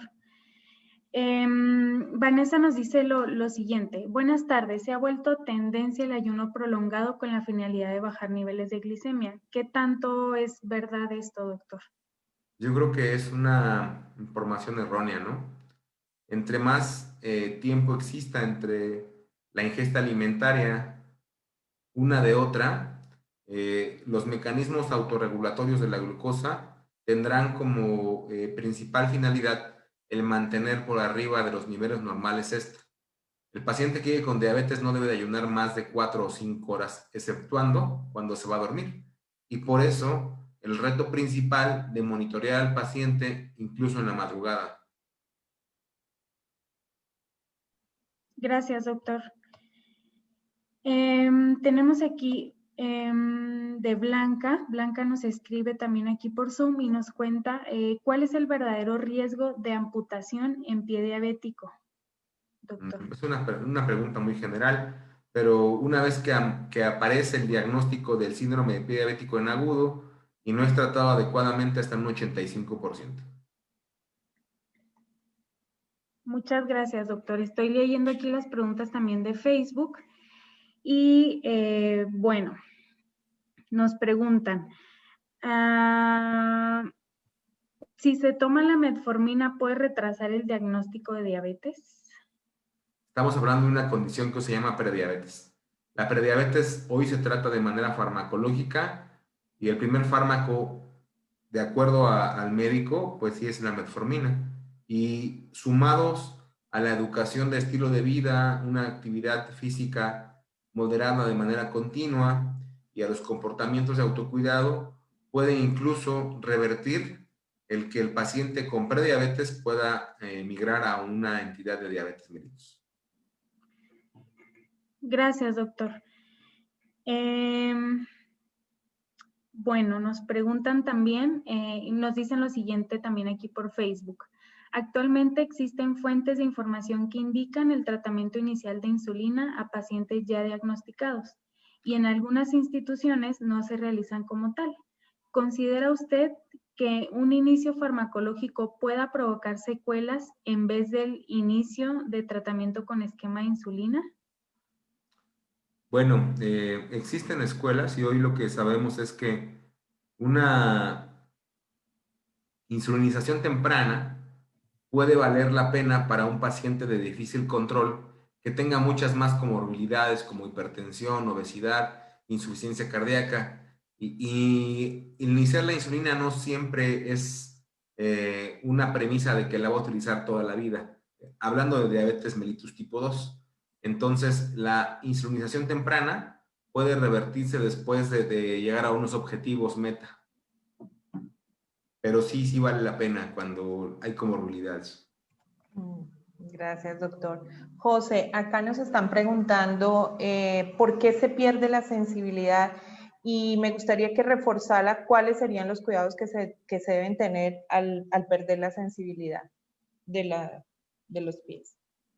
Bueno, aquí por todas las alteraciones, tanto vasculares como nerviosas, se van dañando, se van degenerando los nervios y la parte circulatoria. Y acá también es muy importante resaltar la educación que yo le doy al paciente. Como el paciente ya no tiene la misma y no percibe no tiene la misma percepción del dolor, entonces por eso es importante reforzarle en el adecuado uso de calzado, que si por ejemplo va a la playa lo haga, pero debe ir con su calzado. O sea, es una persona que con la alteración de la sensibilidad, si se le metiera por ejemplo una piedra en el zapato, no podría tener esa sensibilidad. Entonces hay que prevenir todos esos golpes y todos esos daños de carácter nervioso y circulatorio en el pie. Sí, y es importante ahí también lo que decía el doctor, ¿no? Recargar la educación para que eso ya se vuelva rutinario entre los pacientes, el cuidado de los pies. Y creo que no solamente los pacientes, nosotros también que no tenemos una condición con diabetes, a veces nos descuidamos un poco con esa parte, entonces es importante estar revisándolas, ser en estos pacientes más exhaustivos en esa parte. Bueno, aquí también nos están preguntando, José, y específicamente es con un caso clínico que creo que usted presentó, que es con el acuacelaje más extra mecha, ¿cuánto tiempo se coloca para la micosis? Entonces, lo ideal es tratar de que dure al menos 24 horas, ¿no? Porque el paciente, pues, si se está bañando todos los días, el apósito se va a mojar. Acá, ¿qué estamos haciendo? Una prevención en el control de la humedad y también recordemos que el acuacel tiene un espectro amplio contra los hongos. Entonces, esto nos va a ayudar a disminuir los hongos. Entonces, una Aquacel mecha, que es una presentación de 2 por 45 centímetros, me puede durar con varios recortes para colocarle al paciente, pues con toda la técnica. Lo ideal sería cada 24 horas, porque lo ideal es la higiene diaria en el pie. Muchas gracias. Mira, acá hay una pregunta y ahí me gustaría si el doctor o José la pueden contestar, y es una consulta que hace un paciente, una persona, don Raimundo Guerrero, pregunta, el señor Raimundo, si una persona permanece mucho tiempo de pie en un área de frío de 7 grados, ¿puede afectar alguna patología en sus pies? Bueno, las temperaturas frías siempre tienden a tener un porcentaje mayor en cuanto a la sintomatología de insuficiencia arterial. Entonces, no necesariamente indica de que la tiene, pero si a temperaturas bajas el paciente tiene entumecimiento, calambres, dolores, pues habría que consultar a un médico vascular o a un médico de primer contacto para que haga una exploración como la que explicaba José en su video, teniendo en cuenta la temperatura, los pulsos, los reflejos y la sensibilidad. Muchas gracias, doctor. Bueno, acá también nos están preguntando, Marco Antonio, cuando el paciente diabético presenta entumecimiento en pie acompañada con calambres, ¿el estudio de tamizaje se puede diagnosticar con daño nervioso y circulatorio en el pie? Bueno, acá es importante determinar también los puntos que están alterados. Acá también es importante hacer la clasificación de Fontaine, en donde vamos a mirar si el paciente siente dolor, si siente hormigueo, cuando camina, si tiene que parar porque siente dolor, y ahí podríamos mirarlo. Pero acá yo siempre recomiendo, por ejemplo, que nosotros muchas veces con ese diagnóstico es importante. Si yo tengo que remitir al paciente donde el cirujano vascular, donde el diabetólogo, para que de pronto pueda tener acceso a un Doppler, sería muy importante para tener un diagnóstico más certero de las alteraciones vasculares, o si hay un estudio de conducción nerviosa que le pueda mejorar al paciente, o sea, que podamos tener como la certeza de que lo tiene. Igual cuando hacemos estos tamizajes con los puntajes, 2 o más puntajes, vamos a determinar si hay un riesgo bajo, medio, alto en la alteración neurológica o en la alteración vascular también. Recordemos que en la alteración vascular, pues no lo mencioné por cuestiones de tiempo, pero si no tuviéramos un Doppler, pues la idea es que nosotros palpemos pulsos, que nosotros hagamos un índice tobillo-brazo y que determinemos, por ejemplo, a través del índice tobillo-brazo, si tenemos alguna alteración vascular también. Bueno, muchas gracias. José. El doctor va a agregar algo a la respuesta. El índice tobillo-brazo es un factor clínico muy utilizable y de muy buena paga, pero tenemos que tener en cuenta el factor de hábito tabáquico para poder migrar ese índice mejor a un Doppler. Sí, muchas gracias. José, aquí hay una pregunta de Facebook y ellos quieren que les aclare. Christopher pregunta, ¿el Sapgel actúa como un humectante de piel que puede presentar una hiperkeratosis? Tenía entendido que se utilizaba como un desbridante. ¿Cómo podría? Él quiere que le aclare la duda porque pues puede utilizar como desbridante y también como humectante, y cómo es el manejo. Bueno, entonces Sapgel es un hidrogel y con los hidrogeles también podemos realizar desbridamiento autolítico. ¿Qué pasa con Sapgel? Sapgel tiene una singularidad y es que es un apósito hidratante en gel con alginato de sodio y de calcio. Entonces, tiene un componente y un vehículo muy grande y un porcentaje altísimo de agua que me ayuda a dar una hidratación. También es un gel hidratante cohesivo, se adhiere muy fácil tanto al lecho de la herida como a la piel para hidratación. Entonces, siendo así, por eso es que siempre Sapgel provee una hidratación hasta 24 horas. Se puede manejar o dejar hasta 3 días también. Entonces, esa hidratación ayuda a que se disminuya la acerosis, a que se disminuya esa hiperkeratosis. En el desbridamiento autolítico lo podemos utilizar, sí, porque recordemos que al donar humedad y al colocar este desbridamiento autolítico en conjunto, por ejemplo, de una cura oclusiva o semioclusiva, vamos a poder hacer ese desbridamiento para retirar el tejido espacel. Sí, bueno, muchas gracias. Cari, no sé si hay alguna otra pregunta. Sí, ya por último, nos preguntan por acá si las lesiones que se presentan en el pie van de acuerdo al control o descontrol que se tienen en las glicemias. Es una pregunta que me hicieron varias veces aquí por el chat y me gustaría que cualquiera de nuestros dos conferencistas nos hicieran algún comentario al respecto. Doctor, estás en mute. Adelante, José, yo concluyo si quieres. Bueno, entonces, pues en este orden de ideas, acá sería muy importante tener específicamente los controles para poder determinar ya, o sea, el manejo de la parte médica, ¿no? Si ya el paciente presenta algún tipo de alteración o tiene algún tipo de herida, sí debe continuar con sus controles. Entonces, aquí hay un manejo que nos decía el doctor y es un manejo interdisciplinario. Entonces, mientras la persona que hace la curación, la parte sistémica la maneja otra persona, la parte nutricional la maneja otra persona y entre todos, pues la idea es que podamos sacar al paciente adelante. Gracias. Bueno, de manera general yo quiero comentar que los niveles de glimerulina glucosilada por arriba de 8 siempre tendrán un mal desenlace, incluso para una laceración, para un machacamiento, para una contusión o para una manipulación de uñas. Entonces, no necesariamente tiene que ver que un síndrome de pie diabético Snellian 15 o 16 o 20 puntos tenga un desenlace fatal, pero sí tiene que ver que entre más descontrol glicémico o más alejado estemos de las metas, mayor porcentaje de amputación tendrá.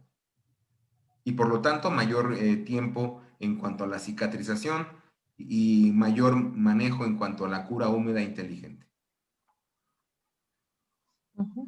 Bueno, doctor, solamente hay una última pregunta. Aquí Yulicita pregunta por Facebook, cuando una persona entra en un coma diabético, puede causar un daño neurológico y qué daños pues también ocasionaría específicamente. Bueno, el coma diabético como diagnóstico médico es muy difícil de tener. Yo me supongo que habla del estado hiperosmolar o del estado cetoacidótico, por el cual la conciencia puede perderse o nubilarse y llevar a un internamiento en el cual el paciente tenga que incluso intubarse. El daño neurológico es severo, puesto que cuando la glucosa aumenta de manera drástica o disminuye, el único órgano en nuestro contexto humano que no puede dejar de recibir glucosa es el cerebro. Y por eso aumentan los ataques vasculares cerebrales. Okay. Bueno, pues muchas gracias. Aquí pues tenemos muchas felicidades. Está la gente, nos escribe y nos dice excelente ponencias, temas muy interesantes. De verdad que hoy lo que queríamos es empezar con este mes de la diabetes, es empezar a prevenir, que es lo mejor que nos puede llegar a pasar, es empezar a hacer esta educación y creo que debe empezar desde los primeros niveles de atención, como dijo el doctor, la enfermería aquí hace parte fundamental en conjunto con el médico, nutricionistas, la parte de rehabilitación, como lo exponía el doctor. Y desde que el momento que se diagnostique la diabetes, pues es empezar toda la educación y cuidado para no terminar con todas esas consecuencias que puede llegar a tener. Entonces, por eso quisimos empezar todo lo que es prevención, con la primera charla que fue la del doctor, y con José en el cuidado del pie, para no tener que tratar, que va a ser la siguiente ponencia, en donde ya vamos a ver casos clínicos de pie diabéticos que la verdad es terrible, esa enfermedad es terrible, y lo digo por experiencia propia, por mi familia, que tengo personas con diabetes. Entonces, es importante y muchas gracias, doctor, muchas gracias por su ponencia, siempre nos ha encantado tenerlo en nuestras conferencias. Y José, pues desde Colombia también muchas gracias, por acá tiene fans, ahí les escribieron, bueno. Muchas gracias. Listo, entonces muchas gracias. No sé si un minutico o unos segunditos para que se despidan de las personas que están conectadas a través de Facebook y a través de Zoom. Doctor. Agradecido a todos, gracias a Combatec, gracias por siempre tener presente estas ganas de seguir educando al personal de salud. Muchas gracias a los amigos de Colombia. José, un abrazo grande, esperemos vernos el próximo año. Claro que sí, doctor. Hoy la enfermería como pilar fundamental en la educación terapéutica en el 2020, en el Día Conmemorativo de la Diabetes. Hasta luego, bueno. José. Bueno, muchísimas gracias a Combatec México, a las organizadoras, al doctor González, porque todos estos esfuerzos que hacemos de llevar estos conocimientos a los profesionales de la salud se traducen en beneficios para nuestros pacientes, se traducen en disminución de amputaciones, se traducen en mejorar esa calidad de vida y se traducen en disminuir todas esas estadísticas que nos mostraba el doctor.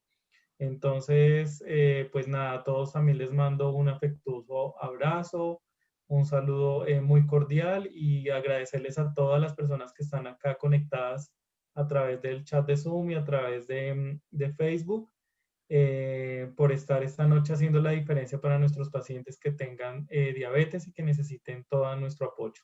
Gracias. No, gracias a ustedes. Bueno, aquí quiero dar una información. Alguien nos preguntaba que cómo hacían para obtener estas conferencias. Entonces, ustedes las pueden ver a través de nuestro canal de YouTube. Entonces, para las personas, había alguien que quería la ponencia para presentársela a sus jefes y autoridades de las instituciones. Entonces, todas las conferencias que nosotros damos los miércoles la pueden ver a través de nuestro canal de YouTube, Combatec México, y también a través de Facebook, Combatec México. Nos dicen, Cristina, bueno, ¿quieren la tabla del tamizaje? Con gusto sí, se las esa voy a enviar a través de tu correo. Esta tabla de tamizaje es una tabla que ya está un poquito hasta borrosa, pero es muy indispensable. Ustedes le pueden colocar el nombre de su institución y la idea es que ustedes empiecen a generar estadísticas, porque muchas veces nos vamos a Globocan a mirar los pacientes diabéticos, pero no tenemos una estadística muy clara de las alteraciones vasculares y nerviosas. Entonces, sí. con gusto se las voy a compartir a través de Cristina López. Sí, nosotros vamos a hacerle, ustedes como se inscribieron a través de su correo, les vamos a hacer llegar el día de la constancia, de una vez con el de tamizaje también, les vamos a hacer llegar la información, ¿no? Y también le vamos a hacer llegar lo de los cuidados, los 10 cuidados de los pasos que dio José, al igual del tamizaje que lo estaban pidiendo también. Bueno. Las constancias, ustedes saben que al momento de inscribirse y al permanecer, como lo dijo Karina, en el tiempo de la conferencia, pues van a llegar sus constancias. Hay alguien que me estaba preguntando una constancia de la semana pasada, pues revisaremos ese tema. Bueno, muchas gracias. Solamente para terminar, quiero dejarles una última información. Bueno, aquí vamos a presentarles. Es que nos pueden seguir a través de nuestras redes sociales, a través de Facebook, Combatec México, como ustedes ven acá, o a través de nuestro canal de YouTube, lo que podemos, ustedes pueden ver todos los videos, las conferencias que hemos tenido a través del transcurso del año, y pueden también, pues, digamos que compartirlas con las demás personas también para que las puedan ver. También nos pueden seguir a través de Instagram, también Combatec México. Y bueno, tenemos también el Centro Especializado para el Manejo de Heridas y Ostomías. Aquí tenemos el manejo a través de enfermeros que son especialistas en este tipo de manejos. Tenemos la clínica, tenemos tanto para heridas como para estomas, y pues tenemos el mes de noviembre, que es el Buen Fin. Vamos a tener promociones con productos con excelentes precios. Entonces aquí les dejo los teléfonos para que ustedes puedan llamar y pedir la información de este Buen Fin. Va el Buen Fin desde el 9 hasta el día 20 de noviembre con excelentes promociones para que ustedes puedan tener. Nos pueden escribir a los correos, al de Karina, carina.herrera@combatec.com, janetcristina.lopez@combatec.com, y también servicio a clientes @combatec si tienen alguna duda acerca de nuestros productos. También comentarles que estamos en República Dominicana, ya pueden hacer a través de Pietro del Gucci, Aníbales y Romaciel Rivas, que son los representantes que están allá, y donde pueden también encontrar todos los productos de nosotros en República Dominicana. Bueno, entonces, por último, muchas gracias. No sé, Karina, si hay alguna información. Y pues muchas gracias y un aplauso, doctor. Estés hablando con el experto, en donde podemos platicar y podemos pues tener todas estas preguntas y respuestas, ¿no? De una forma muy amable. Cari, no sé, ya para terminar. No, pues muchas gracias a nuestros conferencistas del día de hoy. Un saludo para los dos. Y también gracias a las personas que miércoles con miércoles están participando. Veo ya ciertas personas que no dejan que se les pase el miércoles. Y pues bueno, qué gusto tenerlos por acá. Me siguen escribiendo acerca de las constancias. Es importante que por favor llenen adecuadamente los formularios para que pues la constancia ustedes la tengan lo más rápido posible. Y pues bueno, bonita noche para todos. Muchas gracias por conectarse y estén pendientes de nuestro próximo miércoles de Combatec. Buenas noches. Hasta luego. Cuídense. Hasta luego, doctor. Hasta luego, que estén muy bien. Bye. Hasta luego.